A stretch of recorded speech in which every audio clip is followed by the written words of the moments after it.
Mr. Steele and Mr. Weinstein, I'm prepared at this point in time for you to go forward with your renewed motions for bond. So, Mr. Steele, do you want to go ahead and begin, sir? Yes. Since I know you need to be someplace else. Of course. Okay. All right, go right ahead then, sir.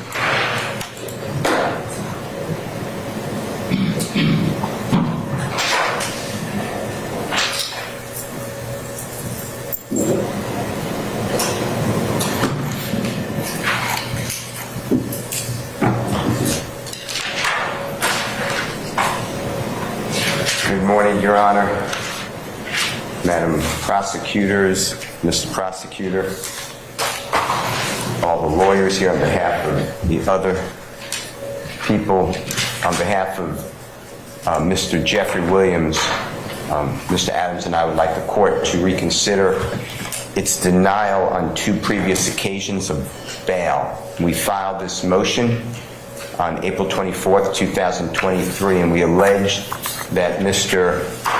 Williams has been in custody since May 9, 2022. It's the date of his arrest.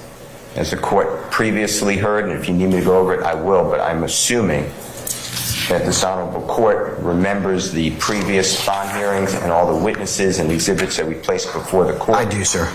I assumed you did. Mr. Williams, as you know and remember, did not flee when law enforcement officers came to his home on May 9th, 2022. He came out of his house. He called me, actually, and then came out of his house and was not in any way not anything but compliant. It's now been more than 14 months so far. As the court may know and remember, the only potential nutritional foods consumed by Mr. Williams since May 9, 2022 include carrots, rice, lettuce, beans, and hot dogs. He mostly consumes products which have absolutely no nutritional benefits, which are M&Ms, chips, other processed or artificial bagged chemical substances. The lights, as the court may remember, in the small, isolated, solitary cell that Mr. Williams is housed in an off-site county, the lights are always on. They are brighter than the lights in this courtroom. So sleeping with bright lights in his face all the time, if he can get to sleep, and that is a form of torture which is not compatible with necessary restoration, restorative sleep required for Mr. Williams, who is a person on trial and needs to assist his counsel. Your Honor, this lifestyle for the past 14 plus months has caused physical harm to Mr. Williams. As the court recalls, he was taken to the hospital. If the court does not know, and Mr. Williams gave me permission, it is for his kidneys. Mr. Williams was raised in total poverty. He is used to not seeking medical help because he could not afford saying when he was injured or hurt. But he comes in this courtroom every day, writhing from pain from his kidneys. The kidneys removes the waste and extra water from the blood, evacuates through the body, through urine to maintain balances of the body's substantive fluids, to keep proper balance and levels of potassium, calcium, and sodium. The diet consumed by Mr. Williams endangers his health. Pretrial incarceration, Your Honor, is not supposed to damage a person's mind, spirit, or body. It is not for punishment. And this physical incarceration for such a long period of time, and the trial is estimated to last 6 to 9 months, and that's a considerable amount of time. The court has always said, I will put you on trial right away. I'm very aware that I denied bond to your client, and we appreciate that. We filed demand for speedy trial statutorily and constitutionally. But it is still a long time. As the court may notice, takes note of Mr. Williams, he has gained tremendous weight. If he's weighed now compared to the time he weighed on May 9th, you will see how much weight he has gained. He does not fit into his clothing anymore. He has all new clothing, and this is a problem caused by the kidneys and the lack of nutrition and exercise. Your Honor, the support for the community is still here with Mr. Williams. It remains here, as I previously showed this honorable court, to a packed courtroom. There are people who have not wavered at all. His family is all from this area. They love him and devoted to him. I speak with them weekly, if not more. His friends have stayed with him. Co-workers of Mr. Williams in the music industry. One is a gentleman who is on your screen in courtroom 8H, as in happy. His name is Jeff, which is Geoff, Ogunlesi, Ogunlesi. He has flown across our country to be here today when he found out that this honorable court set the hearing on Tuesday. He is in, if you need him, he is in courtroom 8H, and he will speak to the court if needed. There are professionals of the highest, officers of publicly traded company, the record label, that are on your Zoom. Mr. Kevin Liles, Liles, and he authorized me to tell you that he again embraced in total his previous sworn live testimony before this honorable court, and he stands by it with all of his power and might, and is willing to answer any of your questions that you would have or the prosecution for bond for Mr. Williams. Within this past month, Your Honor, Mr. Williams released a record. It was the... Now, I'm going to object to this proffer or opening, or this portion of it, as irrelevant to a bond hearing. I can answer that if I need to. It goes to his employment and his steadiness, employment in the industry, and in this trial at this time. He is still maintained total employment, and he's still active. Okay, all right, I'll allow it.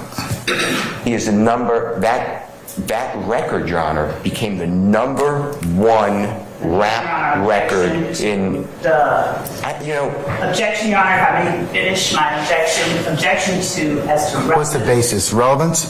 I'm going to overrule the objection this time. All right. Is the #1 rap record. Let's move on, Mr. Steele. I understand it. You've convinced me that he's employable. So. Well, I think the court should know it's also #2 record in any field.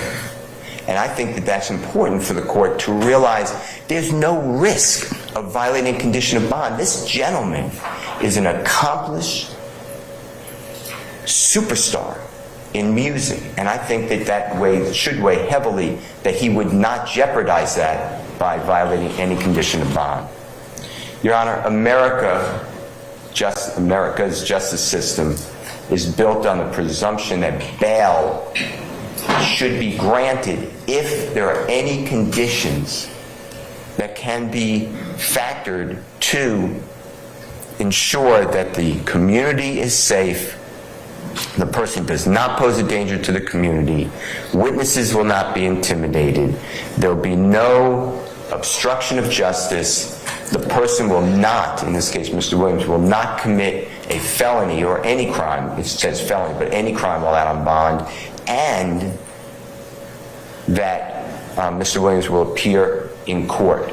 Because if we do it the other way and maintain people and house people and warehouse them as Mr. Williams has been, then the presumption of innocence, which is our entire standard in Georgia, is gone because he's being presumed to be guilty. Your Honor, Georgia, unlike some states, for purposes of pretrial bond, the presumption of innocence remains with Mr. Williams accused of any offense, even a capital offense, which Mr. Williams is not charged with a capital offense, from arrest and even during trial. That's Vanderford, V-A-N-D-E-R-F-O-R-D versus Brand, B-R-A-N-D. It's 126 Georgia, 67 and 70, 1906. That means, Your Honor, that prior to trial, this honorable court must view Mr. Williams to be innocent. I do. We don't look. I understand that you're trying to meet your burden in the sense of for the 4 factors under law. So I'm going to assume that I take into account the prior testimony that you've given in this particular case. Is there anything that you want other than the updated issues as to as to his record release recently and employability. Is there anything else you want to augment that with? Yes. And then I'll let the state respond and, present anything they may have to the contrary. Yes. Okay?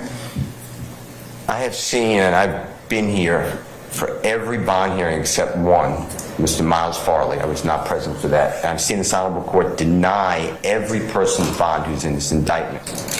But then, 7 months later approximately, I saw the state who called all these people that they are a danger to community, they cannot fashion this honorable court cannot fashion any conditions of bond that would permit bond to be granted. And then 7 months later, the prosecution for 8 co-indictees offered, and this court accepted, negotiated pleas of time served. I can't wrap that around my mind. What does that have to do with your case and your bond? I mean, each individual defendant is on his or her, in this case, their own merit. So why does that have anything to do with you? Because I don't believe that the Your client, I should say. It's fine with saying me, but I don't believe that the proffers you're getting from the state are accurate. They have been proven to be inaccurate. I heard Mr. Unfortunately, that's the way the law goes at this point in time, and our legislature hasn't addressed that. I mean, you've asked me to take a look at that. It's a different standard, pre-trial, as opposed to when we're in trial. So, I mean, I understand that. I know you'll probably review that at some point in time, but at this point, I'm stuck with what I'm stuck with in terms of the legal posture of what the Constitution and the case law allows me to do. There is no case that says that there's a difference between pre-trial and in-trial. That is not accurate. In terms of the standard for motions and requirement for witnesses and live witnesses, should there be? I misunderstood. I thought you were talking about bond law. No. Okay. No, sir. But you did grant bond. I was not present, but you did grant bond for Mr. Miles Farley. And there has to be a way that on the individual circumstances of Mr. Farley. Mr. Williams I have to judge it on his particular circumstances. I'm judging on Mr. Williams. I think Mr. Williams is more than bond eligible. Your Honor, we still have the same officers willing to supervise and surround a home that will have no electronics and no visitors. There will be no computer, no cell phone, and law enforcement officers outside of the house. We will pay for transportation to and from the courthouse. Otherwise, with an ankle monitor on his person, he does not leave that home.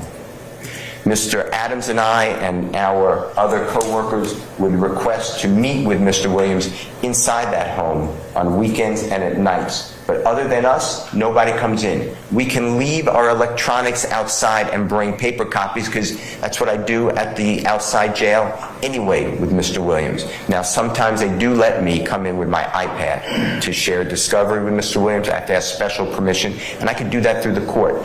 But, Your Honor, that is a factor that should be considered by the honorable court, that Mr. Williams can live at a location that can be vetted by the honorable court and law enforcement and the district attorney's office. I've gone further, not only with local police officers. If you don't like local police officers, I'm not saying anything wrong, but if for whatever reason that is not sufficient, there is a former Secret Service agent, there is a former U.S. Marshal that would take the responsibility of securing and transporting Mr. Williams in a home by himself and following every condition of bond, which we would ask for at this point, no visitors except legal, and not to leave the house except if you had to go to a hospital and on an ankle monitor. Your Honor, liberty is the norm in our community, and this custodial detention prior to trial, when there are conditions that can be fashioned, is against our law. I will answer any of your questions. Mr. Ogunlesi will answer your questions, but he is Mr. Williams' manager. He will answer any questions, but he is behind Mr. Williams 100%, and Mr. Kevin Lyles is with the record label, and he also is with Mr. Williams, and I said I incorporate his prior testimony. Your Honor, I want to answer any of your questions. I want to thank you always, but this is a big case with a lot of discovery. We got discovery yesterday evening. I go through with Mr. Williams. I'm with him every day. I'm in court with him. I'm on a Zoom call with him, privileged Zoom call at the jail, or I'm with him at the jail. It is a lot better for us if he can stay awake, if he can participate and assist, and there are conditions that we have, because he has the resources. That doesn't mean a resource to flee, like you heard he could rent a plane. He's not doing that. He has too much to lose, and he's too recognizable. Thank you, sir. Okay. Thank you, Mr. Steele. All right. Ms. Love or Ms. Hilton, ladies? Thank you, Your Honor. Your Honor, to begin with, I noticed that Mr. Steele referenced this status, the state that we're in, as pretrial. I noticed that and noted it because I wanted to make certain that the record is clear that we are currently in trial. We are not at a pretrial status or state. Mr. Steele referenced the fact that he has demanded a constitutional and a statutory speedy trial. And Mr. Steele also referenced the fact that the court promised or guaranteed that his client would receive one, and in fact, the court has upheld that promise and we are in trial. The statutes in the case law that reference bail and bond also use pretrial release interchangeably with bail and bond. And so I just wanted to point out that we are currently in trial. Also, Your Honor, since the time that this court first found that the defendant poses a risk of committing additional felonies and poses a flight risk, there has been no change in circumstances beyond what Mr. Steele has described as the defendant's discomfort, his dissatisfaction with the food that he is given, his choice to only eat certain foods that are provided, and that's it. Using the rationale that Mr. Steele employs, it's tantamount to being unconstitutional to confine anyone, given the description that he has made of his client's circumstances and his assertion that every person should have the right to be free from those type of circumstances. I want the court to take note of the fact that the legislature, in enacting the statute for which Mr. Williams is charged, said that they wanted to make certain that the community is free of intimidation and threats caused by criminal street gangs, understanding that the state has the burden of proving all of the charges alleged in the indictment at trial. We are at a position, however, where we can point to circumstances that reflect that the defendant poses a significant risk of committing additional felonies. These acts that the defendant has committed go very far back. They include acts of intimidation during the time that his brother, Your Honor, I am proffering as an officer of the court. Yeah, let her finish, please, Mr. Steele. I apologize. I'm opposing objections. Well, what's the basis? It goes against the law for presumption of innocence. This is the charges in the indictment which the court has to presume innocence. It's an improper argument. I believe it's just her proffer. I understand the legal requirement, and your client is presumed innocent. But I think Ms. Love is proffering how Mr. Williams is or continues to be a danger to the community. Thank you, Your Honor. Using the irrelevant information, it's the indictment. That's what Ms. Love is referring to. It is not. I don't think she's referring to the indictment. I think she's referring to acts that she claims will support the issues of bond. Bond is different from trial on the merits. I understand, but I listened intently, and this is the indictment, and that's what Ms. Love just stated. It's the charging document, but I mean, but I understand, Mr. Steele, that it's different. The state has the burden. Bond is different than proof at trial. I understand that. Do you have any further objections, sir? 401 and 402 relevant. All right, I'm going to overrule the objection. Go ahead, madam. Thank you, Judge. The defendant, as far back as the time when his brother, Mr. Greer, who was before the court earlier this year, was initially set to be on trial, was one of the witnesses, and in fact, a person very close to the defendant, called the police and indicated that the defendant had messaged her, "Snitch hoes get murked, them and their kids." Is this Mr. Williams you're referring to? It is. I did not get that. Snitch hoes get what? Murked, M-U-R-K-E-D. Get murked and what else? Murked, them and their kids. Okay, I got it. Your Honor, in 2015, Mr. Steele may present the objection that this is part of the indictment, but I can play the actual video where the defendant proclaims, "So, people lie to their mama, lie to their sister, lie to their children, and then want to get in court and tell the God's honest truth. You need to be killed, bro. That's from me and YSL." Those were his words. Judge, the intimidation factor and the risk of committing additional felonies that the defendant presents is not small.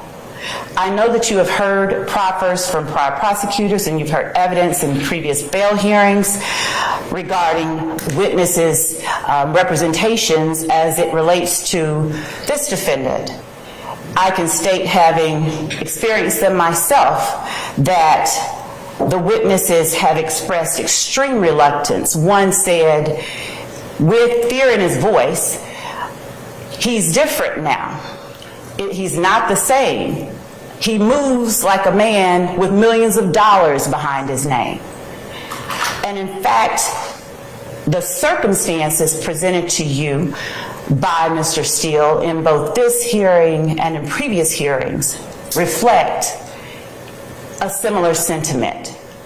He moves like a man with $1 million behind his name. His hands won't get dirty, but people will enact his wishes. Since the time that we have been in this trial, we have seen it was captured on surveillance footage from inside this courtroom. One defendant who was on trial with this defendant bring to Mr. Williams Percocet in open court. Since the time that this trial has begun, we have had no less than 20 incidents, involving various crimes from drugs, shanks, and attacks being committed while the people who have been charged in this indictment are in fact confined. We have recordings of persons who are charged with Mr. Williams reaching out to other parties on the indictment, requesting permission from Mr. Williams to do harm to an opposition member who is in jail with the calling party. We have calls that are recorded of persons reaching out to Mr. Williams and conveying Mr. Williams's phone number and telling the called party, "Save this number under my name just in case, the police get the phone."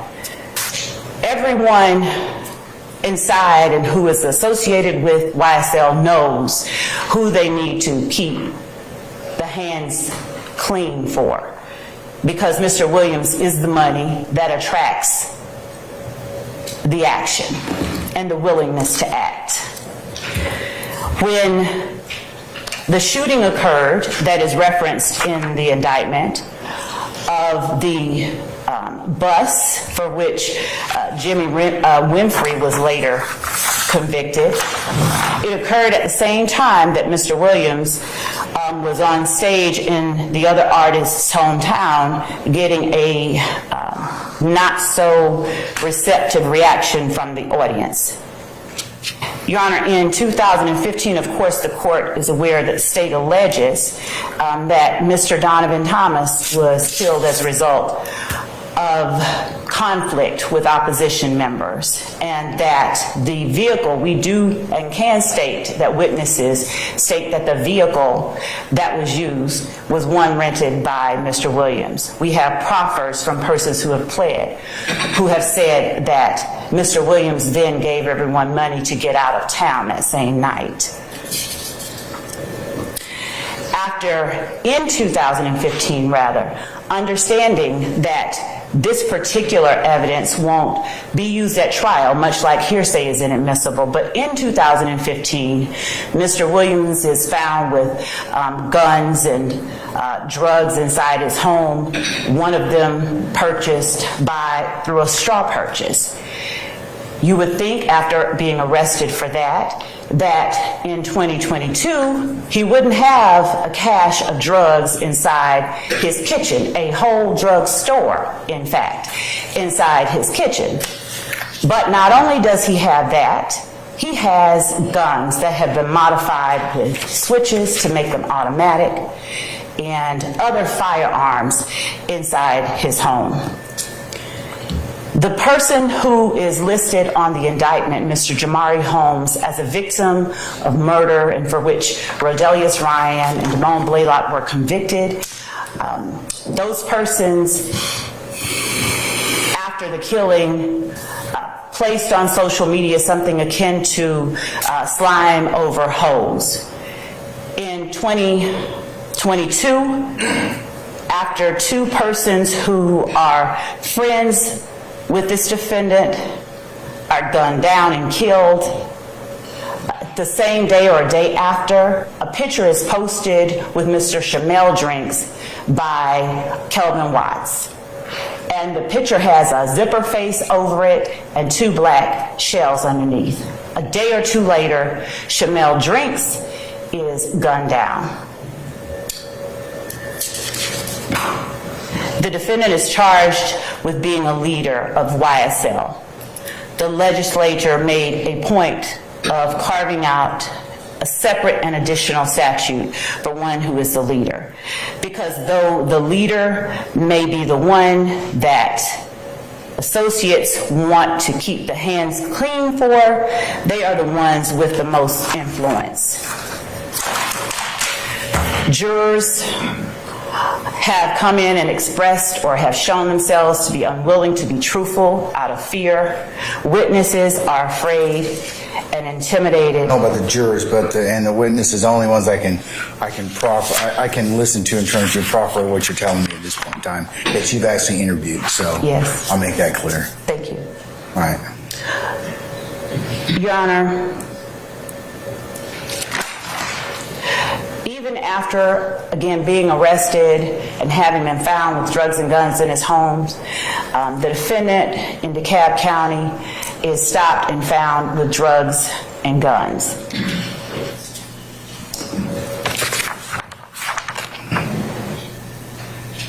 I believe that at a previous bond hearing, prior FTA was referenced by the prosecution. Mr. Steele's assertions regarding the nutritional content of the food that the defendant has chosen to consume while he has been confined does not rise to the level of warranting additional circumstances that merit the defendant's release during trial. We would ask that the court find that based on the actions of the defendant, he presents a risk of committing additional felonies and that he poses a risk of intimidating or threatening witnesses. Your Honor, in incidents prior to the ones charged in this indictment involve the defendant's presence at other violent felonies, his participation in them, and witnesses' statements that Thug made me do it, I knew I should have followed my mind and ran with him. Other people who are named in the indictment were charged and later convicted, but the defendant is the one who managed to avoid being accountable or held accountable for those actions. Ms. Love, can I ask you a couple of clarifications? When did the Snitch hoes get murked? snitch hoes get murked, and then they and their kids get That was in 2010 at the time of Quintavious Greer's trial. okay. And the incidents where calls were made, Was that more recently? yes, it When was is. that? Those were made in 2021. Any calls or any other things after the commencement of this particular trial? Anything after December of 2022? Or into 2023? As we are still reviewing the calls that we have received, I've not come upon ones from 2023. I can only point with respect to things that have been observed by officers and members of the state's staff, the drug transactions that have occurred. Do you have interviews with more recently? Some of the things you told me, are those based upon witness interviews that you have indicated that have been held sometime by your office, sometime during 2022? Yes. And 2023? Yes. Okay. All right. All right, madam, anything else?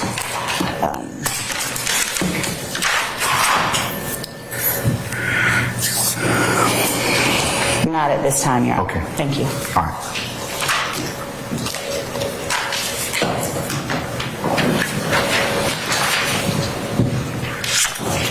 Mr. Steele, anything else, sir?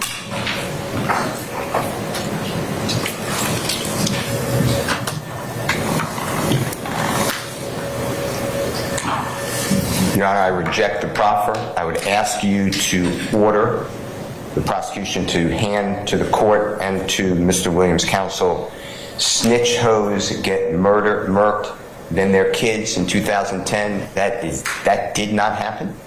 She's an officer of the court, And so am I. okay, and you should. I believe the law. Mr. Samuels attempted to, when he was involved in this case, to have me do that, and the law doesn't require me to do that. Your Honor, if you rely on that, you should know what you're relying on. That does not exist. Calls made in 2021, it's a wiretap that they may be referring to. Mr. Williams is not on a wiretap. I've listened to every call. Okay, well, I'm going to give that less weight than I would the conversations that Ms. Love has had with recent witnesses in 22 and 23. Let me give you something out of discovery. Mr. Eppinger's mother said that Jeffrey Williams ruined her son's life, recruited him into this YSL criminal street gang, and led her son down the wrong path. Mr. Eppinger's mother is mentally ill. She's never met Jeffrey Williams, and her son never said that. That is the type of information you are being given today to rely upon. Ask the state for the proof. There's no problem. You'd ask me for the proof, and I'd say, here it is. Your Honor, this conversation that Ms. Love wants to have about the legislature made it different for leaders, she does not cite any provision of law, because it doesn't exist. Bond It's not really relevant for my bond determination at this point in time in terms of, I mean, it's still, I have to look at the ILO factors, and that's my principal guiding foundation. But aren't you concerned at some point, Your Honor, that you're being told misrepresentations? At some point, do you just think... If that's the case, then there are other remedies for this court to undertake and other bodies that this court can refer those matters to. I have to take your proffers that you tell me as counsel, when we all go through a very lengthy licensure to include a professional ethics MPRE examination given in tandem with our licensure as lawyers. So I think most people take that pretty seriously, because to lie to the tribunal is pretty serious. So if I find that out later on, I'll make the appropriate decision. And Mr. Williams will still be potentially rotting in jail. The point, the rubber has met the road, Your Honor. I'm telling the court, I'm imploring the court to, if you're relying on that proffer, please ask to see the evidence. Going back, every other term used here is in the indictment. Those are the allegations.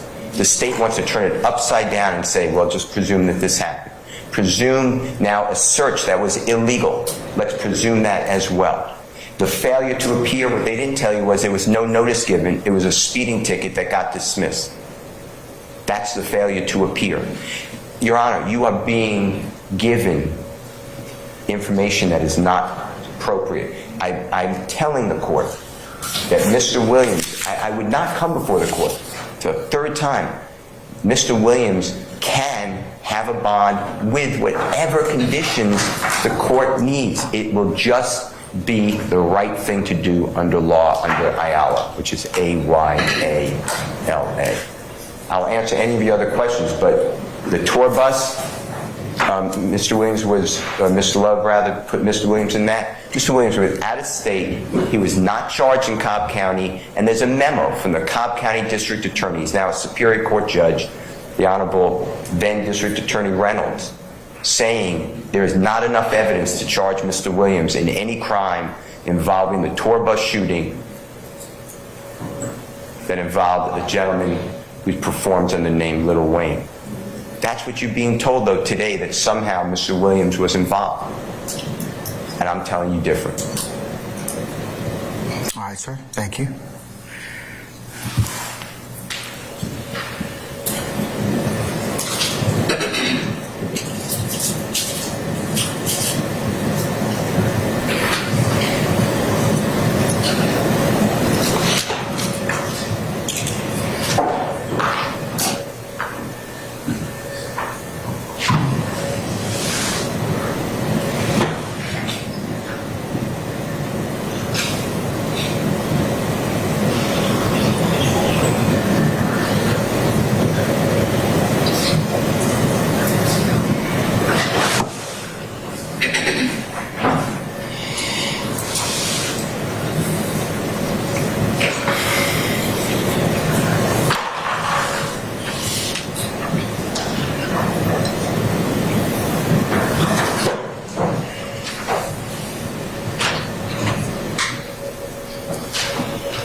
Under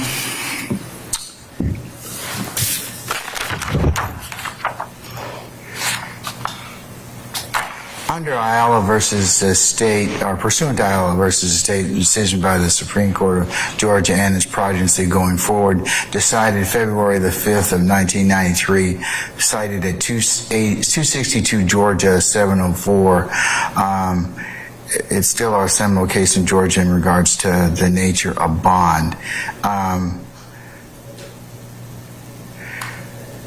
Of course, a trial court may release a person on bail if the court finds a person, one, poses no significant risk of flight from the jurisdiction of the court or failing to appear in court when required.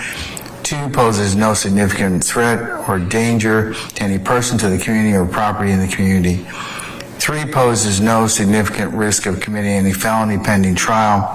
And four, poses no significant risk of intimidating witnesses or otherwise obstruction the administration of justice. And that's OCGA 17-6-1 Echo.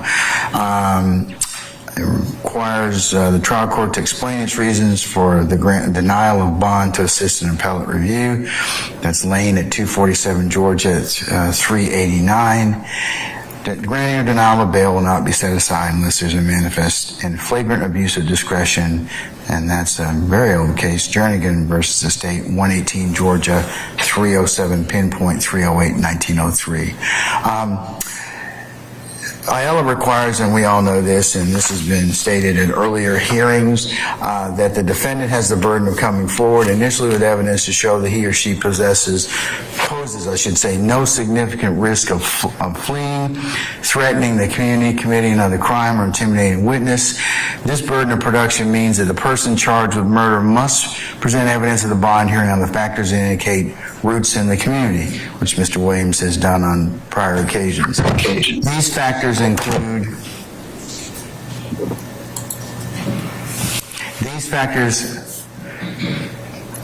the defendant's length and character of the residence in the community, employment status and history, past history of responding to legal process, and prior criminal record.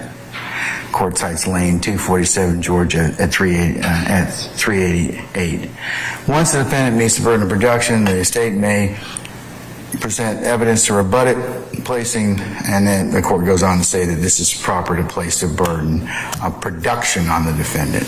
So at that point in time, once that occurs,